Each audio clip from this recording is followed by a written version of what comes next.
Madame, monsieur, bonsoir. Merci de nous prêter attention pour ce nouveau numéro de Questions d'actu. Alors, Questions d'actu qui continue ce soir d'accompagner par ces débats l'actualité politique nationale, très particulière ces dernières semaines, ces derniers jours aussi. Alors, dans le factuel, le tout récent communiqué de la présidence de la République qui annonce que le président Abdelaziz Bouteflika s'engage à prendre d'importantes mesures pour assurer la continuité de l'État. Il annonce aussi qu'il va démissionner avant le 28 avril prochain. C'est donc les deux principales informations aujourd'hui, en plus de l'information relative au parquet général près la Cour d'Alger qui porte à la connaissance de l'opinion publique que des enquêtes préliminaires sont mises en œuvre pour des faits de corruption et de transfert illicite de capitaux vers l'étranger. Alors, pour en débattre de la situation politique qui prévaut dans le pays et de la sortie de crise, nous avons le plaisir de recevoir ce soir avec nous Madame Maître Nadia Aïdzaï. Vous êtes présidente du SIDEF, mais aussi de la Fondation pour l'égalité. Merci d'être avec nous ce soir. Merci de m'avoir invité. Bonsoir. À vos côtés, professeur Abdelhak Mekki, vous êtes politologue, enseignant. Merci d'être avec nous ce soir. Merci pour l'invitation. Également avec nous, professeur Mohamed Cherif Benmihoub, vous êtes économiste, spécialisé notamment dans l'économie institutionnelle. Et à vos côtés, monsieur Amazit Boukhalfa, vous êtes journaliste. Et je commencerai avec vous. Donc, Maître Nadia Aïdzaï, un communiqué qui annonce que le président Abdelaziz Bouteflika s'engage à prendre d'importantes mesures, mais également démissionner avant le 28 avril 2019. Eh bien, c'est une nouvelle qui, en fait, vient peut-être répondre aux interrogations déjà de la classe politique, mais surtout du peuple, qui était demandeur d'un certain nombre de choses, et particulièrement le départ de cette classe politique qui aujourd'hui gère le pays et doit le gérer jusqu'au 28 avril. Donc le fait que l'on réponde par ce communiqué et qu'on dise le président va démissionner, c'est en fait une sortie de crise dans laquelle on a vécu depuis déjà plus d'un mois où les demandes du peuple n'étaient pas entendues, mais qui ensuite ont laissé... Qui a connu aussi des concessions de la part du pouvoir en place. Non, mais c'est que le vide juridique s'est installé d'abord par la suppression de la commission d'élection, par l'arrêt des élections, et donc presque par le rejet des candidatures qui ont été déposées, et par le fait que l'on n'ait pas pu entrer dans l'alinéa 1 de l'article 102, qui était réclamé au début, qui était celui de constater la vacance, soit pour cause de maladie, soit pour incapacité. Et on n'a pas pu le faire, mais aujourd'hui, on va s'acheminer vers la vacance du pouvoir pour cause de démission. Et le Conseil constitutionnel va donc se saisir d'office, parce que lui-même n'a pas voulu se saisir, à la demande du peuple, à la demande même du général-major, donc le vice-ministre de l'armée, qui a suggéré donc que le Conseil constitutionnel se saisisse. Il ne l'a pas fait alors que la Constitution lui permet de le faire d'office. J'espère qu'il va le faire donc pour cette annonce qui est celle de dire il y a donc vacance de pouvoir pour cause de démission du président de la République et donc le président du Conseil de la Nation prendra alors sa fonction pour assurer l'intérim de la présidence et pour préparer les élections dans les 90 jours qui suivent son installation. Voilà, maintenant on va se poser la question de comment va se faire, comment vont s'organiser ces élections dans les 3 mois, et la transition de tel manière que constitutionnellement c'est prévu.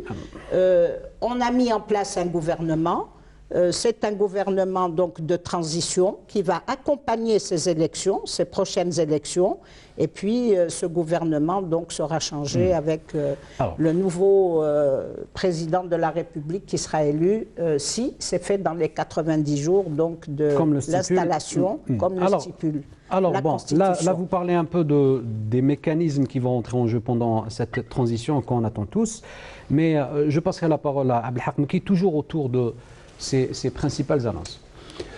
Écoutez, bon, moi je juge la chose plutôt comme un enjeu politique, non pas simplement un enjeu juridique, mais comme un enjeu politique. C'est clair que le président a été humilié par l'évocation de l'article 102 parce qu'on parlait d'empêchement pour maladie, et donc ça veut dire expertise non seulement physique, médicale, physique, mais mentale aussi.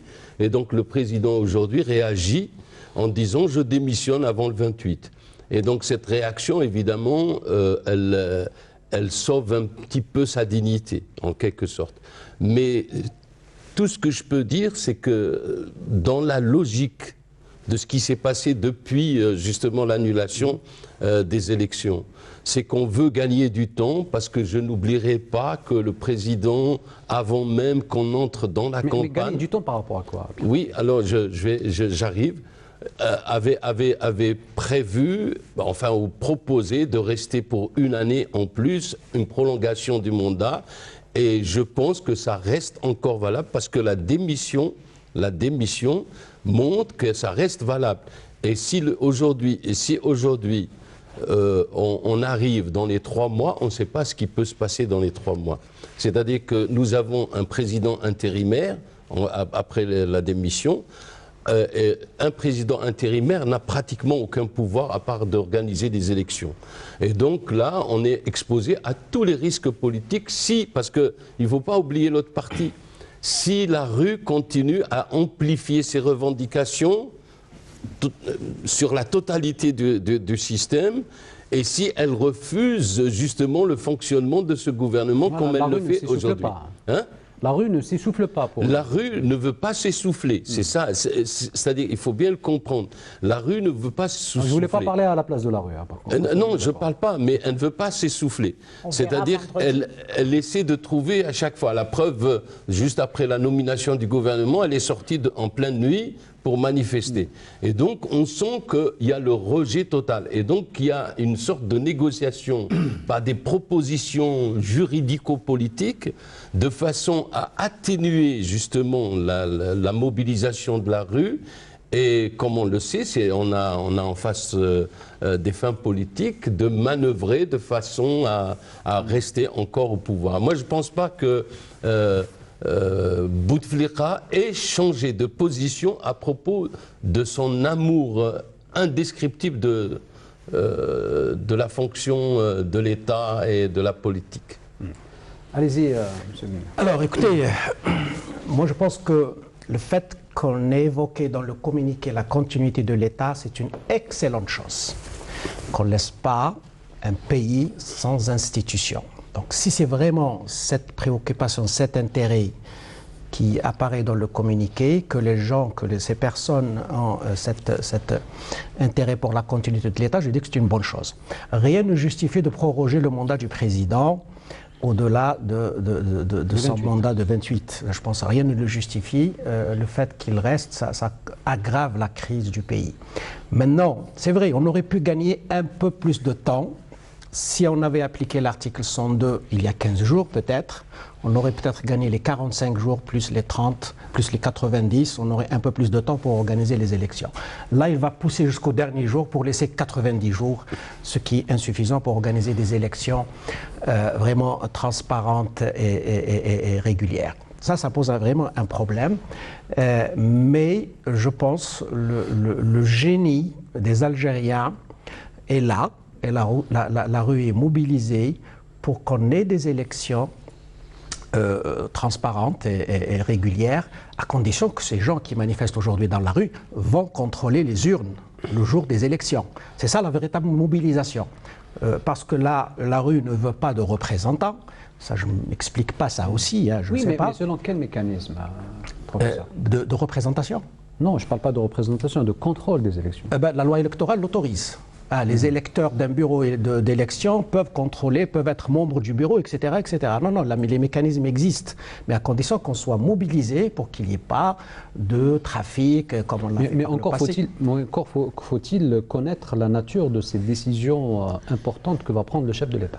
C'est la démission. La seule décision qui lui reste, je pense. C'est entre autres. Oui, peut-être il y aura changé peut-être le président du Sénat parce que la rue ne veut pas de celui-là pour assurer l'intérim.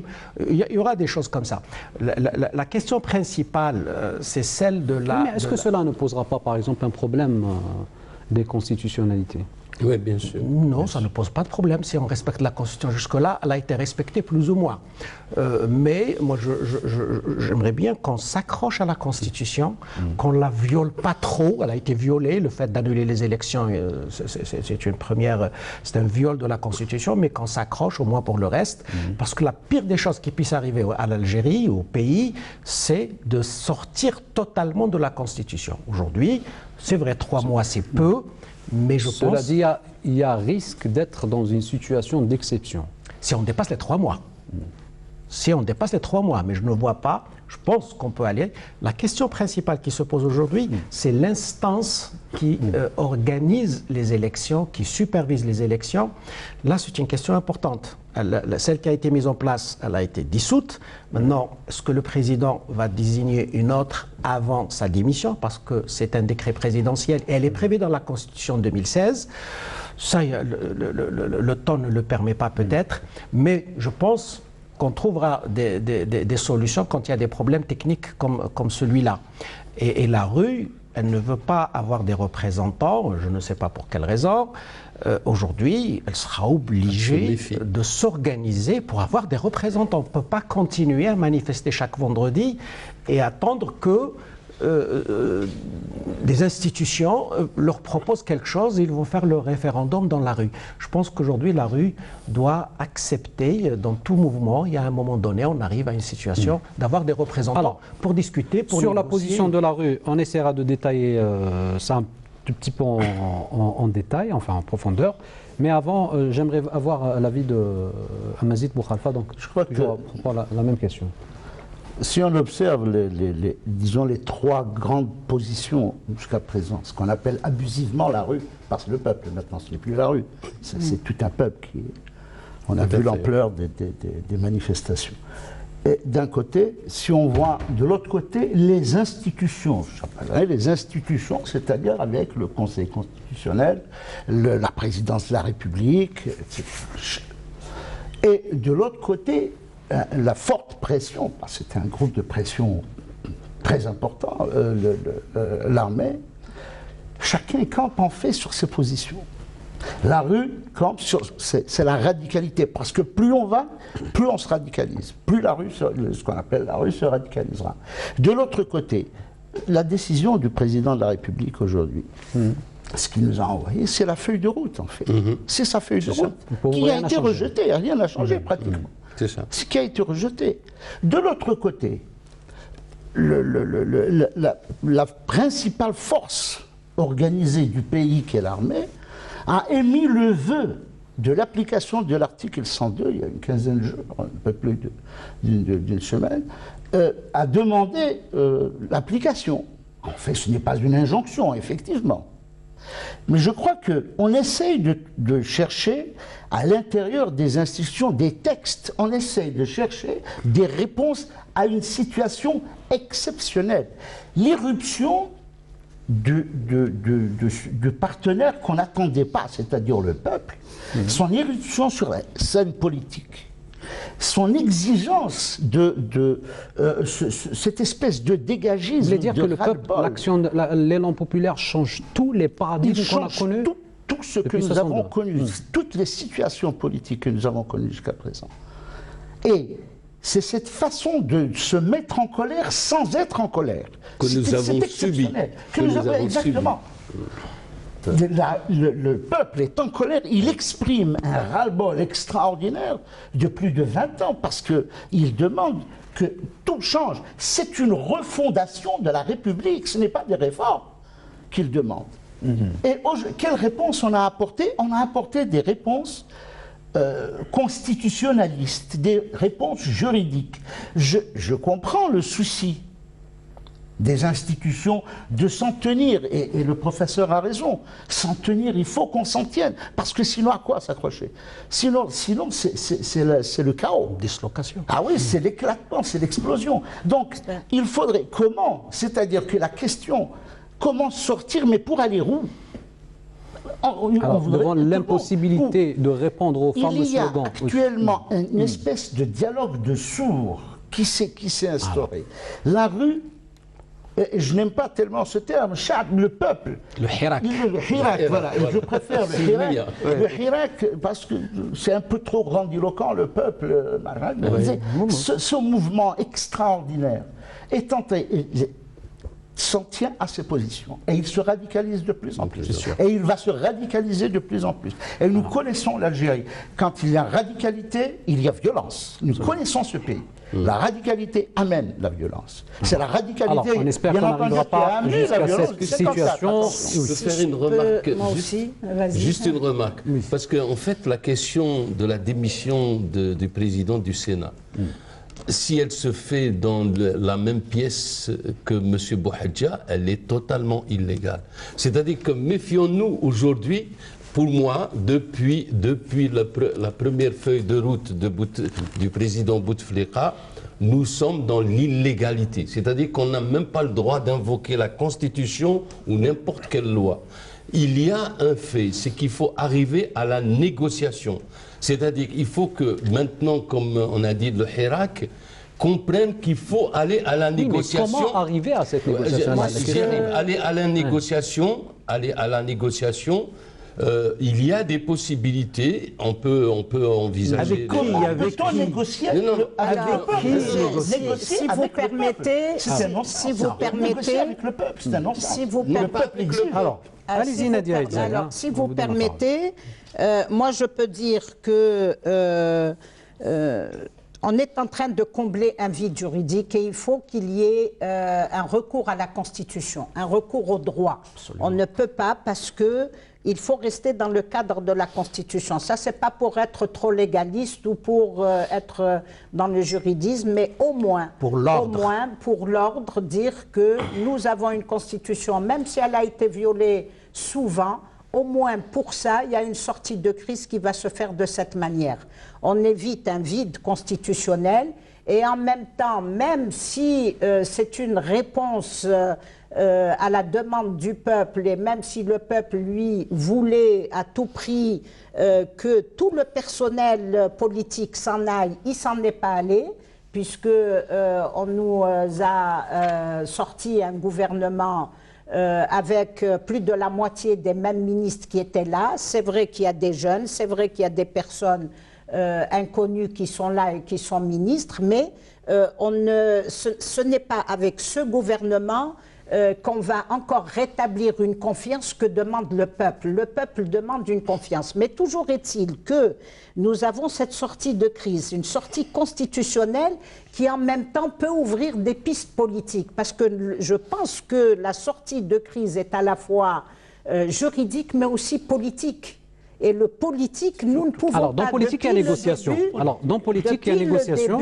Depuis le début, nous sommes dans le politique. Même quand vous dites, M. Gaïd Salah, suggérer le recours à l'article 102, c'était une position politique de sa part. C'était de dire, régler le conflit et répondez au peuple. Aujourd'hui, nous avons cet article 102, alinéa 4, démission. C'est vrai qu'il y a ce gouvernement qui va assurer la transition, mais en même temps préparer les élections avec le président du Sénat, mais ils ne peuvent pas le faire tout seuls. Alors justement, ils ne peuvent pas. Alors Nadia Hetzel, justement, alors la rue ne fait pas confiance. Car la confiance a été rompue entre gouvernants et gouvernés, ça on le sait. Oui. Alors, mais sortir de cette situation, Mazid Bouhalfa parlait tout à l'heure de négociation. Alors si on connaît le pouvoir en place, Il y a en parallèle, de l'autre côté, la rue ou le peuple, mais négocier entre qui et qui? Écoutez, à un moment donné, nous avons des gens qui sont au pouvoir, qui exercent le pouvoir, qui assurent la marche des institutions.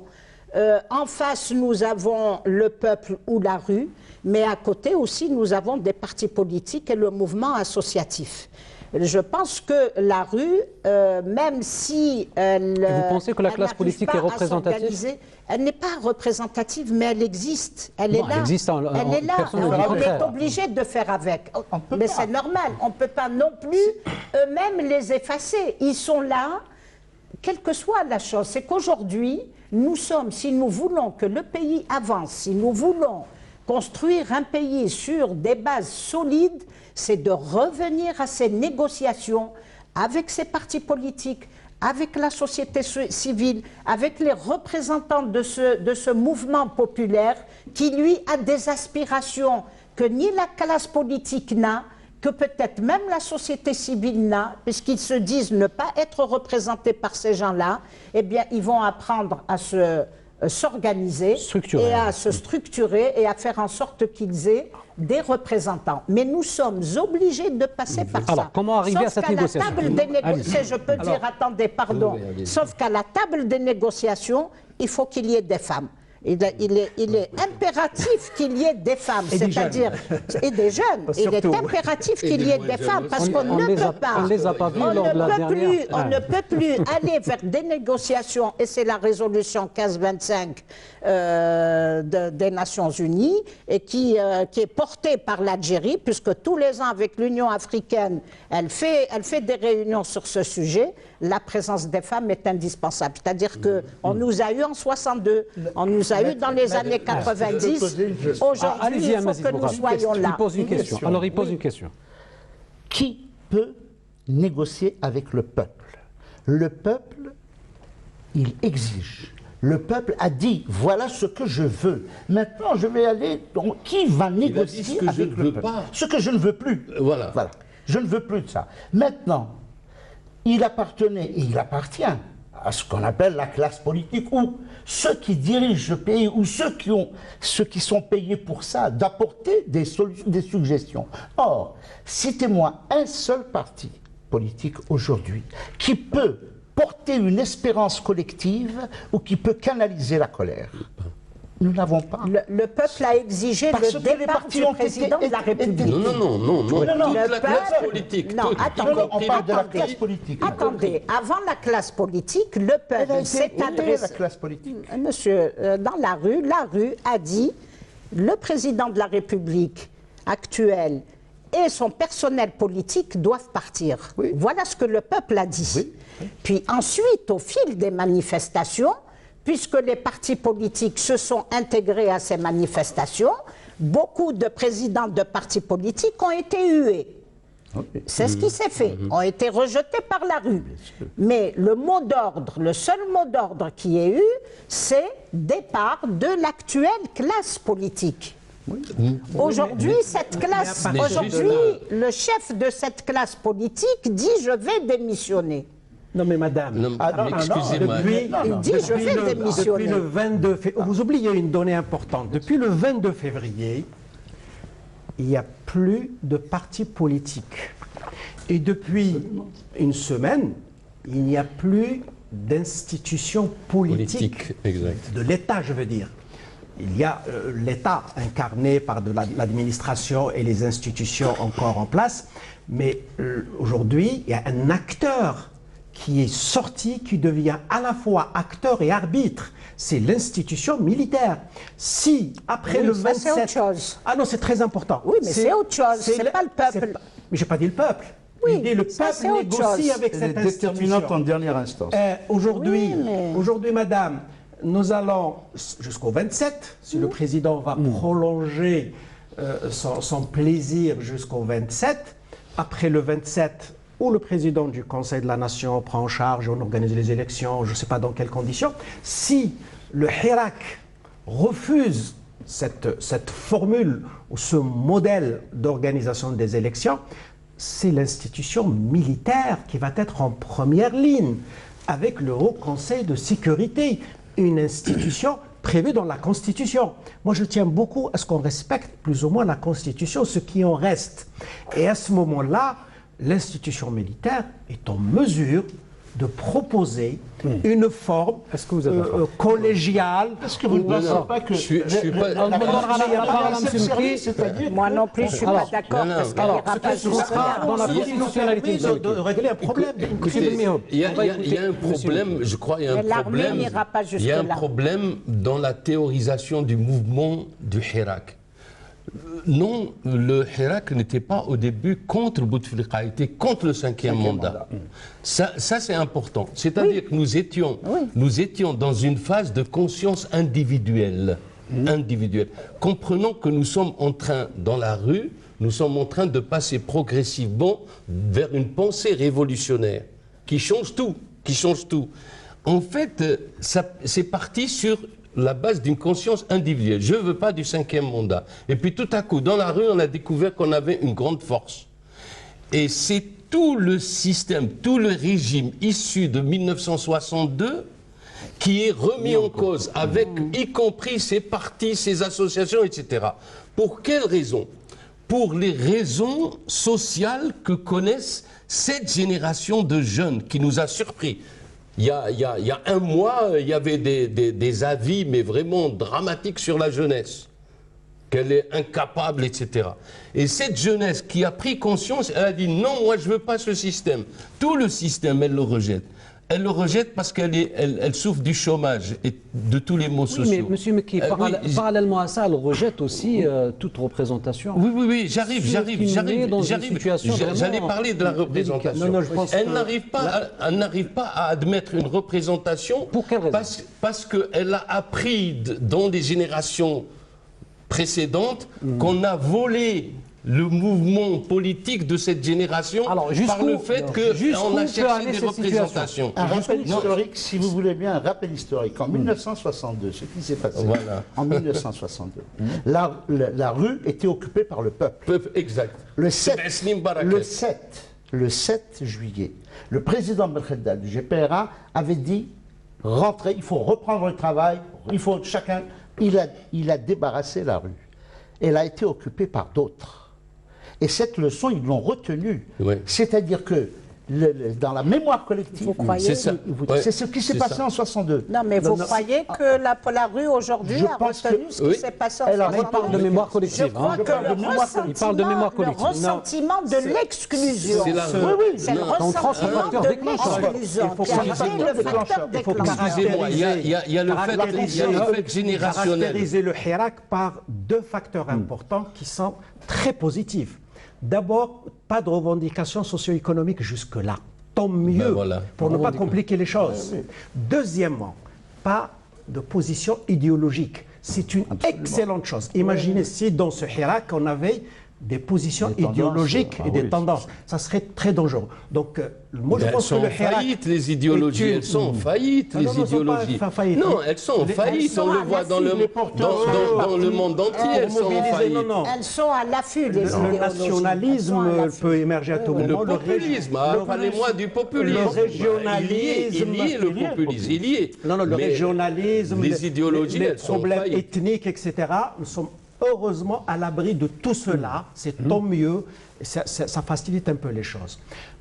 Je reprends un peu l'idée qui a été avancée. En 62, effectivement, il y avait ce mouvement, mais en 65, on a récupéré le pouvoir. Ah, bien sûr. Même chose, 88. Confisquer le pouvoir. Je ne vais pas jusque-là.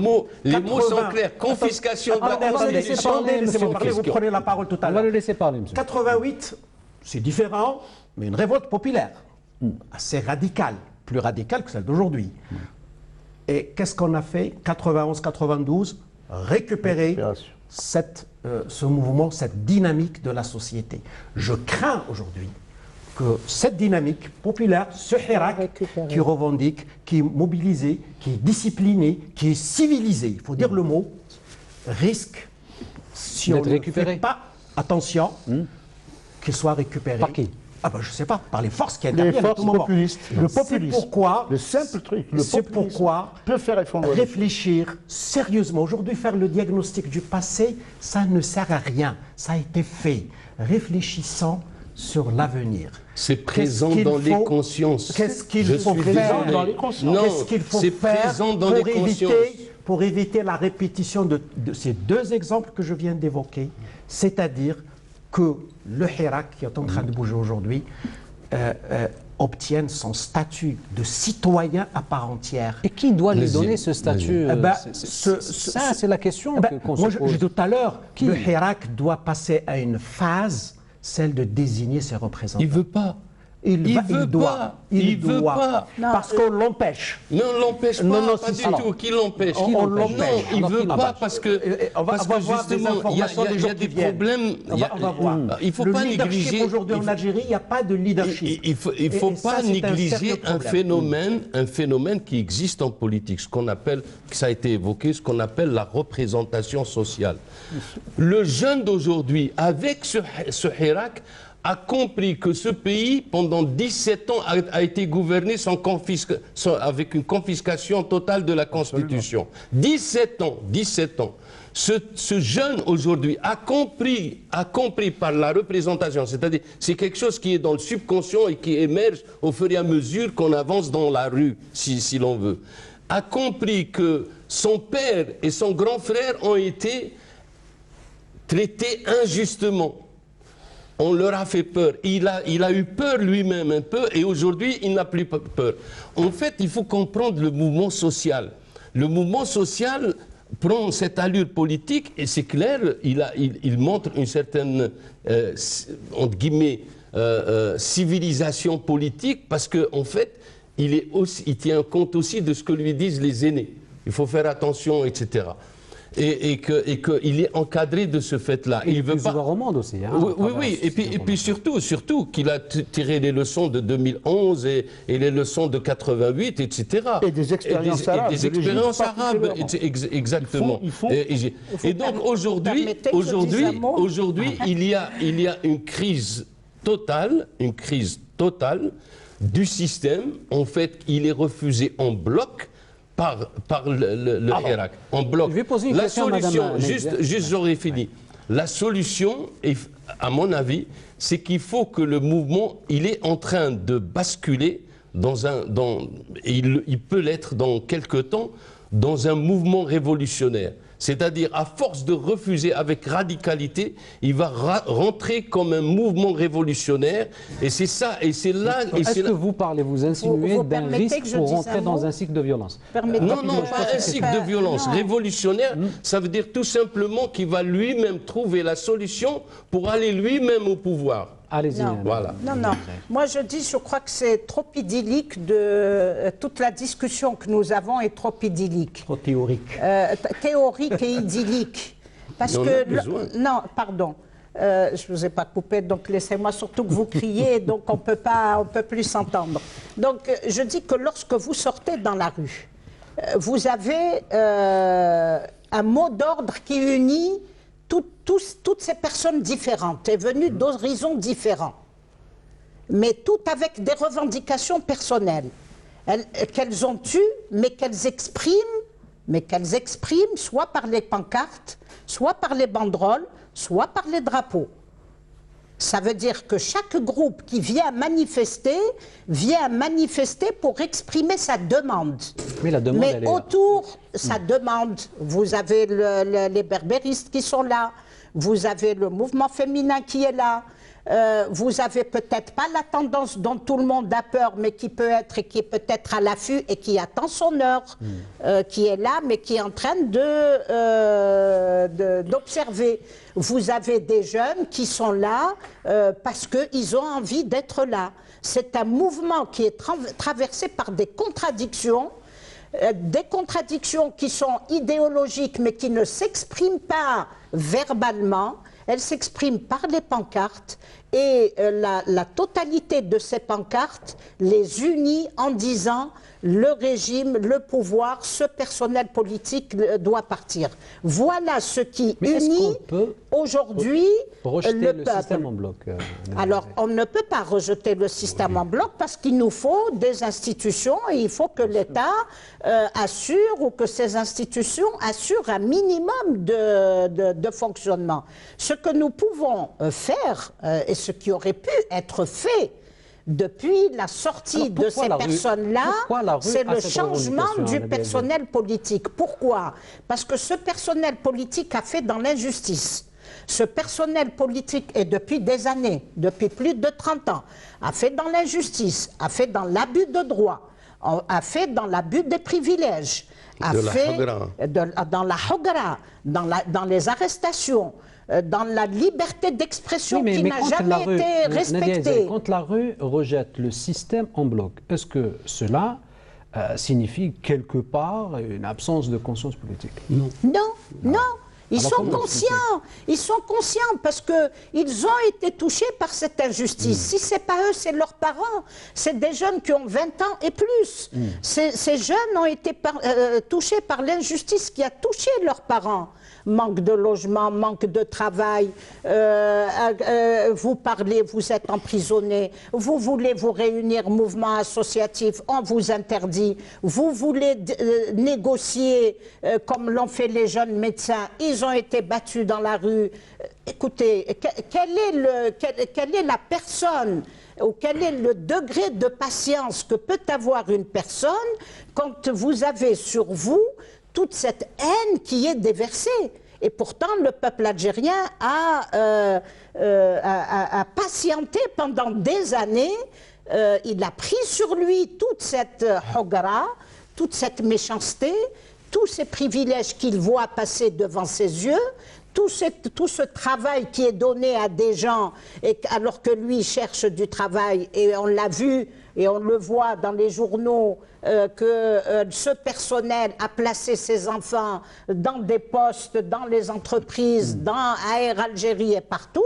Vous comprenez que vous vous dites que ce pays a quand même été accaparé par une minorité. Et ces jeunes ont un ras-le-bol. C'est peut-être un ras-le-bol que nous aurions pu exprimer nous aussi, sauf que nous le faisons, parce que nous le faisons dans le mouvement associatif, nous essayons de lutter, mais eux n'ont pas de cadre pour le faire. Le seul cadre, ça a été la rue. Ils se sont libérés, ils ont libéré leur parole. Et cette libération de la parole a fait qu'ils nous ont permis de retrouver notre dignité aussi. Ça, il ne faut pas l'oublier. Ouais, allez-y, juste par rapport à ce qu'elle vient de dire, c'est très important.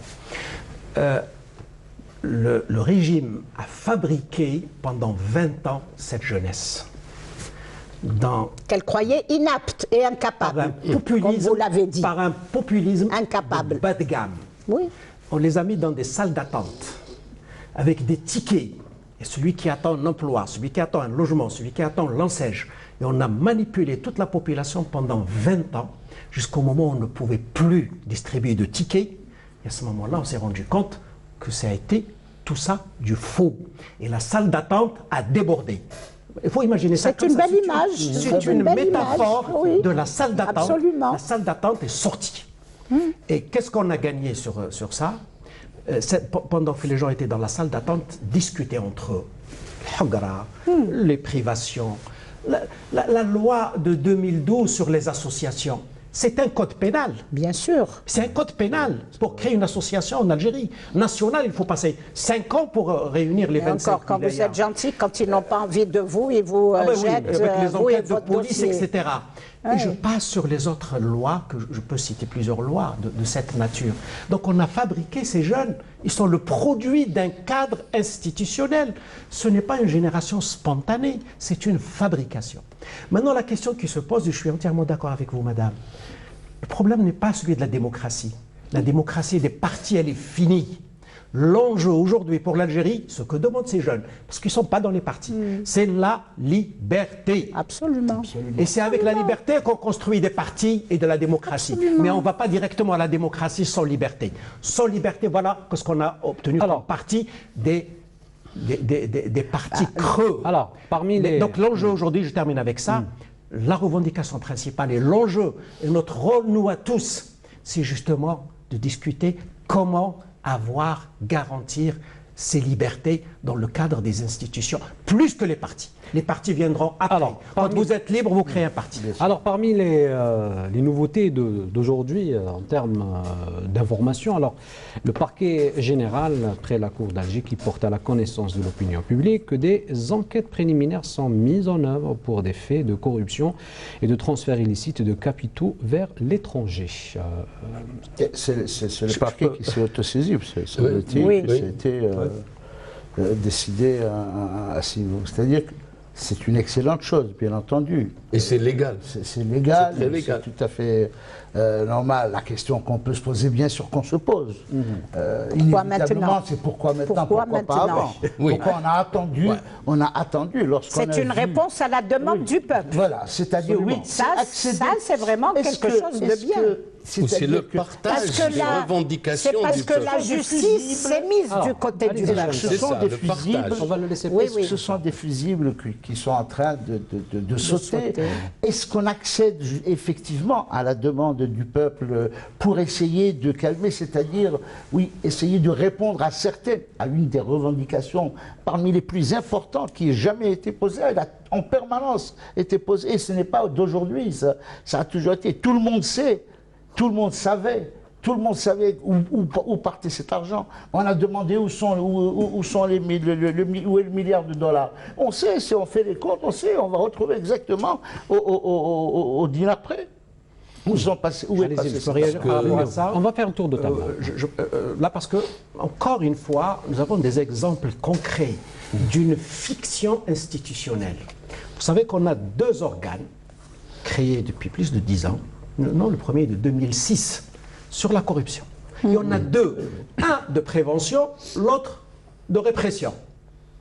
Comme par hasard, ces deux institutions n'ont rien produit à ce jour. Donc on fait des institutions creuses, de façade, qu'on montre à la population, comme quoi on travaille sur la lutte contre la corruption, mais derrière, il n'y a rien. Là, c'est un exemple type d'une fiction institutionnelle et d'une offre non justifiée, non matérialisée. Et aujourd'hui, la Banque d'Algérie a fonctionné sur la base de la loi 90-10 de 90. Elle a été amendée 3 fois, cette loi sur la monnaie et le crédit. Parce que tout passe par la Banque d'Algérie quand il s'agit de transfert vers l'étranger. Elle n'a pas vu passer ces sommes. La surfacturation, on a laissé faire la surfacturation pendant 20 ans, enfin surtout depuis 10 ans. Moi, je fais une périodisation, 99-2009. Et 2009-2019, c'est là. Si de 99 à 2009, on n'a pas construit, on n'a pas mis en place des institutions sérieuses, etc., à partir de 2009, c'est la destruction. Je peux aller jusqu'à peut-être imaginer que c'est voulu même, parce qu'on ne peut pas imaginer ce qui a été fait pendant cette période en termes de législation, en termes de laisser-aller, en termes de passe-droit. C'est incroyable de 2009 à aujourd'hui. Sur le plan économique, je peux dire beaucoup de choses. Et aujourd'hui, donc, nous avons... Vous êtes assez bien placé pour le savoir. Oui, mais bon, comme ce n'est pas le débat sur l'économie, je m'aligne sur vous. L'économie, c'est une économie politique. C'est une économie politique, d'abord. Et aujourd'hui, effectivement, la conclusion que nous pouvons tirer, nous n'avons pas un cadre institutionnel. Et sans institution, rien ne peut se faire. On ne se réunit pas chaque matin pour prendre une décision. Il faut qu'on mette en place des institutions avec des règles du jeu. Chacun a sa position. Et qui répondent aussi à une situation de crise. Absolument. C'est le cadre institutionnel. Allez-y. En fait, je ne suis pas d'accord avec cette analyse dans la mesure où l'institution a existé, mais c'est l'application de la loi qui n'est pas passée partout, dans tous les domaines. Et cette application, c'est là où le peuple a été le plus victime.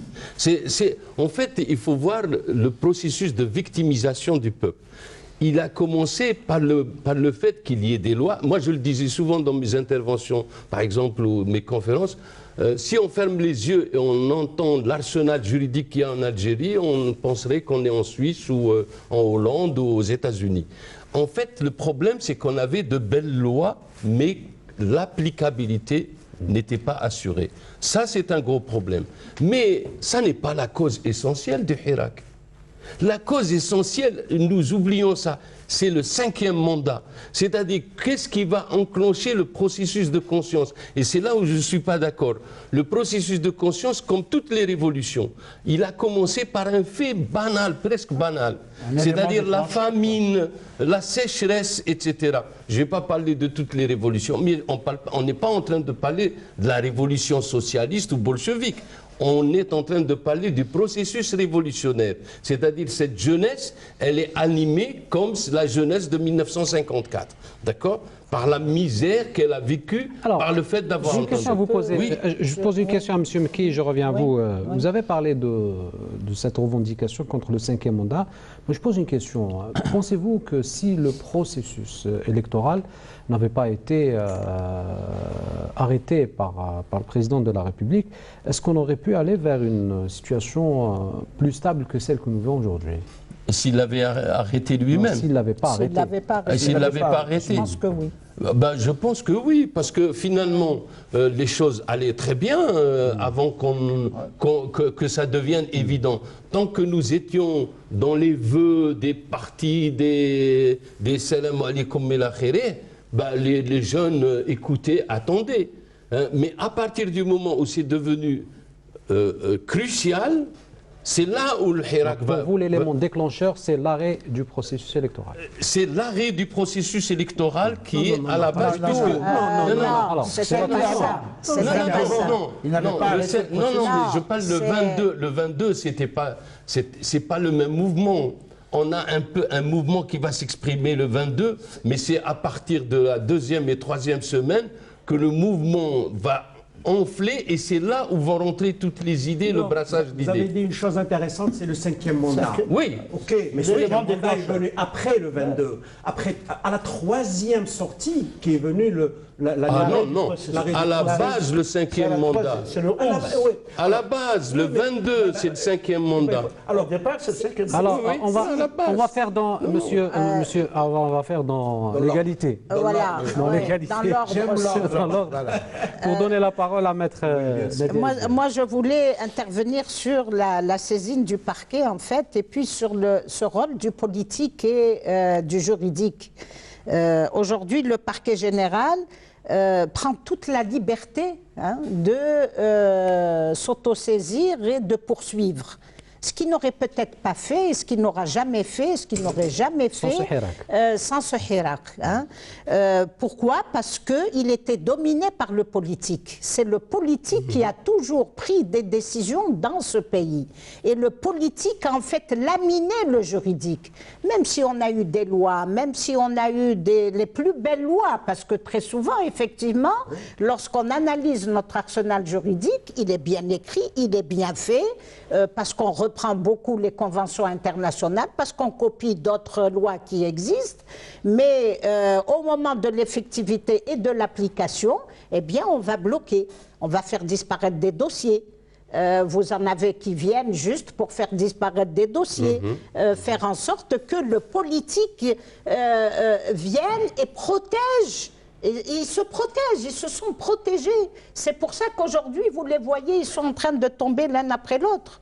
Parce que le politique les a protégés, et aujourd'hui, puisque le juridique reprend sa place dans ce système... Donc la séparation des pouvoirs est le premier acte de ce Le premier acte, c'est on est en train de vivre un peu cette séparation des pouvoirs qui est la base et le socle d'un État de droit.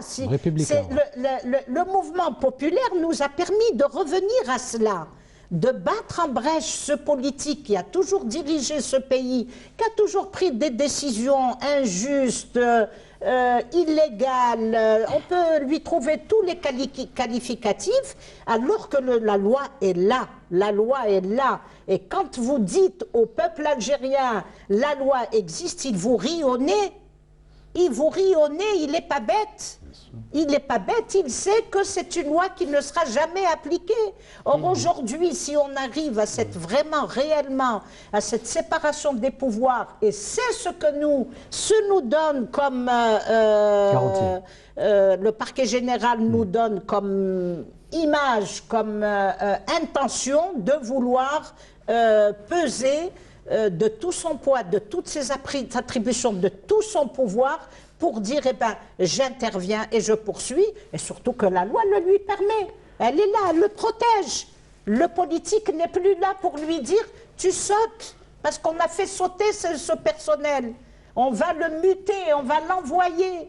Et je ne vous dis pas, et vous connaissez carrément le juge, le pauvre, celui qui a été démis de ses fonctions parce qu'il avait dénoncé des injustices, il avait dénoncé des pratiques illégales, et jusqu'à aujourd'hui n'a pas encore été rétabli dans ses droits. Donc voilà, moi, quand je vois ça aujourd'hui, je me dis que c'est une conséquence de ce mouvement.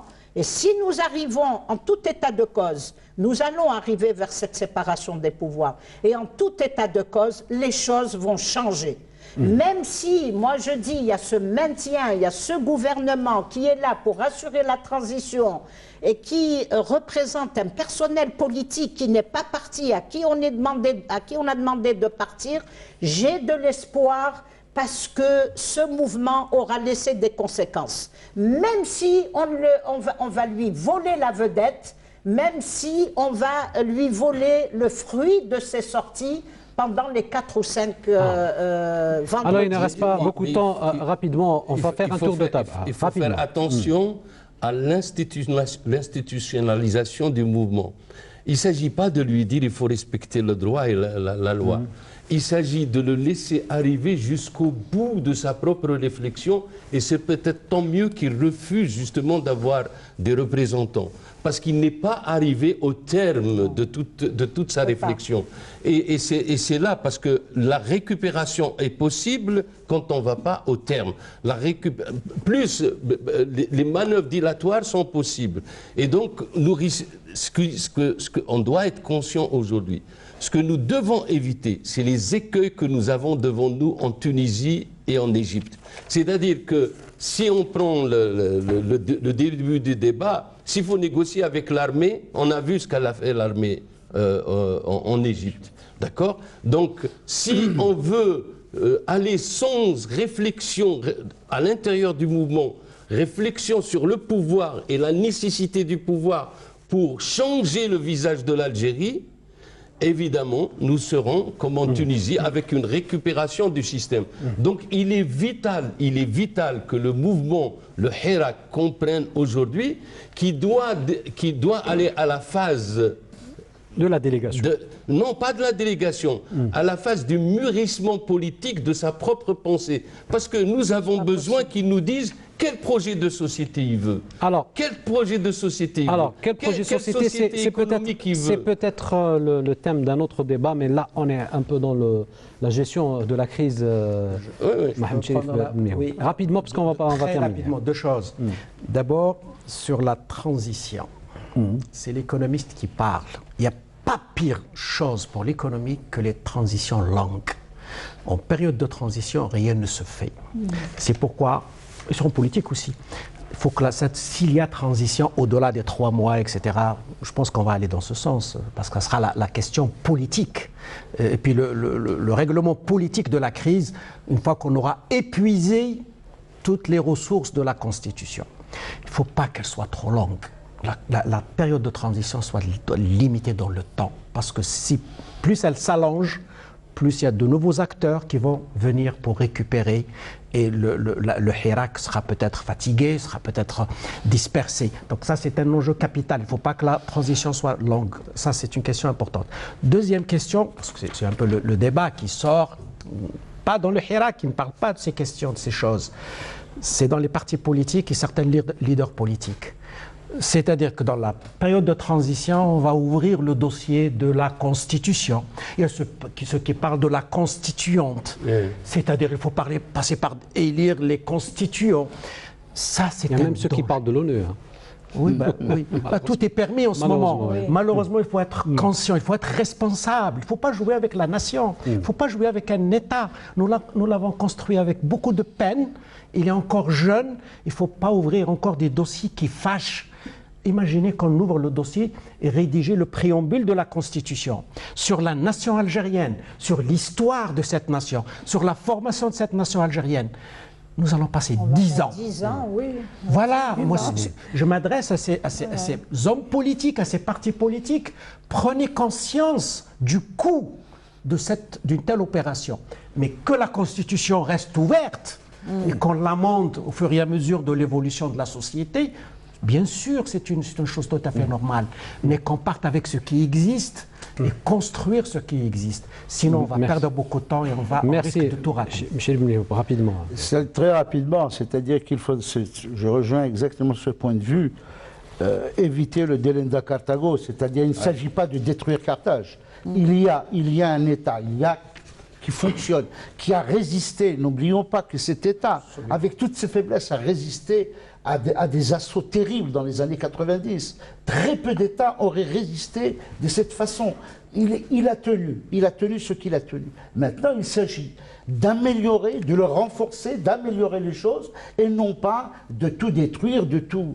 Il y a également, c'est-à-dire cette maladie infantile qui est le populisme, c'est-à-dire, oui, on va arriver, il y a des gens qui aujourd'hui considèrent ça comme étant une revendication de stade, nous sommes au stade. Non, il faut prendre conscience quand même, et Dieu merci, la majorité de ceux qui interviennent, parce qu'il n'y a pas que des jeunes dans les manifestations.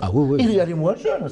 Il y a tous ces gens qui sont qui ont été brimés pendant, comme disait Madame le maître Naïdzaï, brimés depuis 62, qui ont supporté l'humiliation, qui ont supporté une multitude de choses. Je crois qu'il faut savoir raison garder. Et puis, je crois que perdre cette idée de vouloir négocier avec un peuple. On ne négocie pas avec le peuple. Le peuple exige, le peuple demande, et puis c'est la racine même de l'article 7. Mais l'article 7 précise qu'il faut des institutions. C'est par les élections, par les institutions qu'il exerce sa souveraineté, et non pas dans une jma'a renouvelée tous les vendredis. Structurée. Alors, merci à Mazid Boukhalifa. Je rappelle que vous êtes journaliste. Merci à vous également, à Mohamed Cherif Benmihhoub. 10 secondes. 10 secondes. Moi, je reviens à une idée qui est celle qu'on ne peut pas faire l'économie de ce qui existe comme parti politique dans ce pays, avec qui il faut aller vers ce jeu démocratique, la négociation, parce qu'il faut préparer des élections transparentes. Il faut qu'on prépare ces élections transparentes, et c'est avec tous ces gens-là, société civile, femmes et jeunes, que l'on peut discuter de l'organisation de ces élections transparentes et crédibles. Merci. Ça, c'est très important. Merci, et ça, il faut que nous y soyons. Merci, Maître Nadia Aïdzaï. Je rappelle que vous êtes présidente de SIDEF, mais aussi de la Fondation pour l'égalité. Merci à vous également. Donc, je disais, Mohamed Cherif Benmihhoub, vous êtes économiste, enseignant également. Mais merci également à M. Abdelhak Mekki. Vous êtes politologue et enseignant, chroniqueur aussi à la radio. Merci madame, monsieur de nous avoir suivis, en espérant vous retrouver la semaine prochaine pour un nouveau débat de questions d'actu. Je vous rappelle que vous pouvez revoir cette émission sur notre page YouTube et Facebook qui s'affiche peut-être au bas de votre écran. Sinon, pour ma part, je vous dis au revoir et à la semaine prochaine. Bonne soirée.